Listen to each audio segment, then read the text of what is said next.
kitalo ddala tukeeredde mu kiyongobero nga banna National Unity Platform lunaku lwa kusatu nnaku z'omwezi 8 mwezi gwa kuna bwe tutyo tugenze okuzuukuka okukeera ku makya nga amawulire agaliwo ga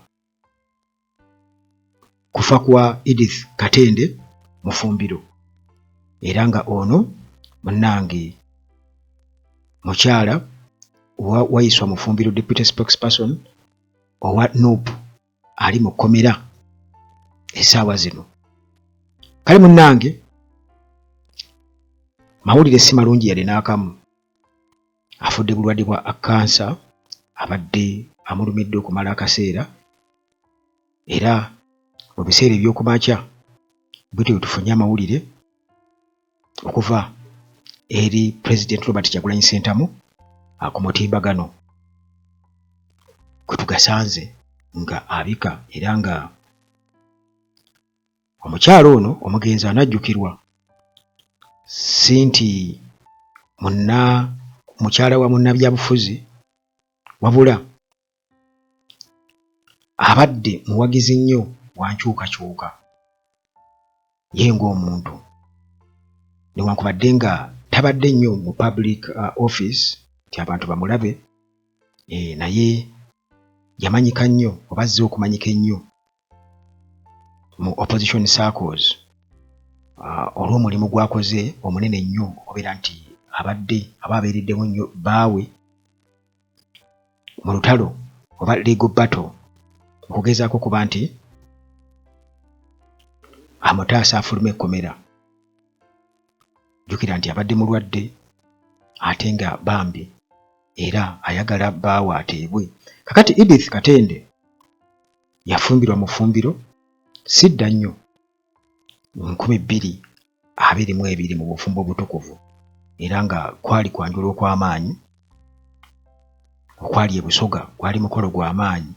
Oluvannyuma bwe batyo ne bajja okubeera nga bakuba ebirayiro wano ku St. Paul's Cathedral Namirembe era reception yali ku One Love Beach e Busaabala. Kati embaga kwaliko abantu bangi nnyo ne Robert Kyagulanyi Ssentamu yaliko era nga n'ebikonge ebirala mu National Unity Platform byaliko ku mukolo bwe batyo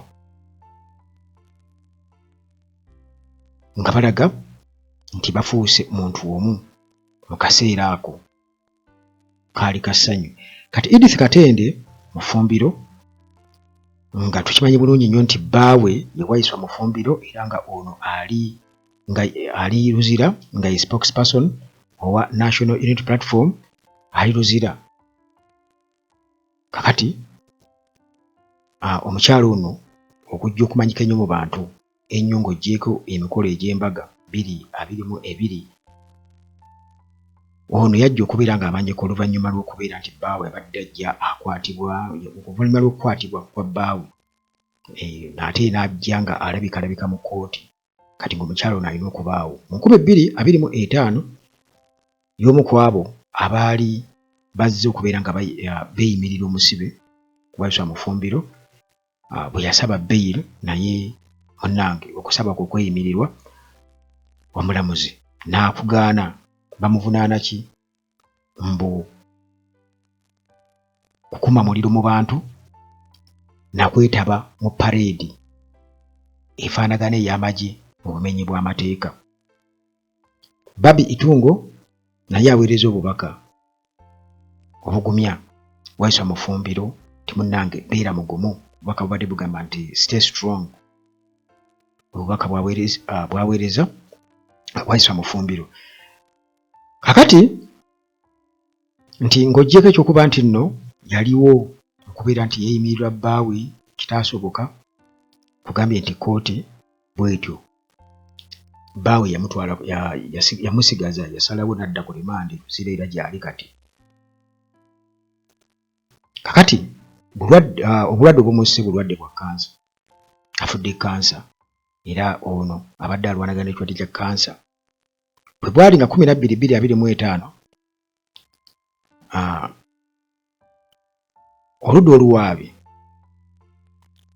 mu kulumiriza Waiswa Mufumbiro nti yali ku headquarters za National Unity Platform wali era ne yeetaba mu parade ey'amagye efaanagana ey'amagye so nga ate oludda olwa Waiswa Mufumbiro nga lugamba nti Waiswa Mufumbiro ku lunaku olwo ennyini nga 12 February 2025 yali awerekedde mukyala we e Mulago eri ku Cancer Institute.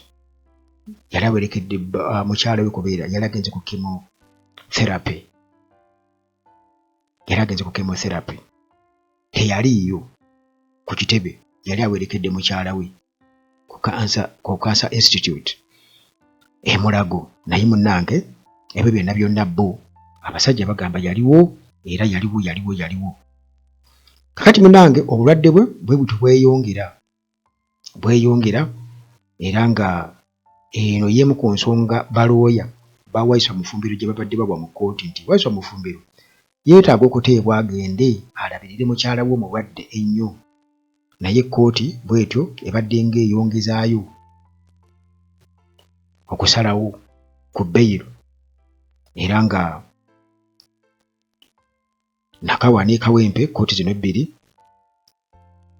nti zo nga omusango gwe balemerako lwaki tebasobola kubeera nga bamuta kubeera nti nno bayitaba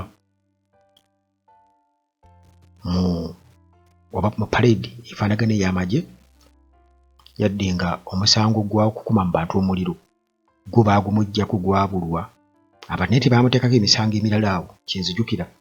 Kakati abawagizi baganda mukyala Katende abadde mukyala mugumu nnyo era nga y'omu ku abo kwegamba abatamala gagooka era abadde munnange abeereddewo nnyo bbaawe mu kiseera kino nga ali mu kkomera amubeereddewo nnyo era obubaka bwa birthday ku social media nga bbaawe ali mu kkomera yalaga nti mukyala mugumu nnyo era fighter so nga ate abadde mulwadde mu kaseera ke kamu ate ng'era alina okubeererawo bbaawe mu by'amateeka. Edith Katende Mufumbiro bw'atyo yafudde ku ssaawa z'abadde 9 ez'ekiro era nga ekirwadde ekya kansa kibadde kituuse ku siteegi etagambika. Kale bw'atyo n'aleka bbaawe emabega ng'ali mu kkomera nga tebali bonna mu kaseera akazibu, n'aleka famire, abawagizi, ab'emikwano n'eŋŋanda era nga mawulire si malungi n'akamu naddala mu kaseera kano nti bbaawe afudde, bbaawe ali mu kkomera. Bino nno bibaddewo mujjukira mukyala Kibalama naye bw'atyo bwe yali era okukakkana munnange nga naye agenze bw'atyo nga talabye ku bbaawe. Kakati munnange obulamu bw'omukyalo ono bubadde kwegamba si bwakwemulisa nnyo newankubadde nga yafumbirwa munnabyabufuzi era tuzze kumutegeera nnyo lwakuba nti bbaawe abadde yasibwa newankubadde nga abadde asoomoozebwa nnyo obulwadde kya kansa mwena mukimanyi.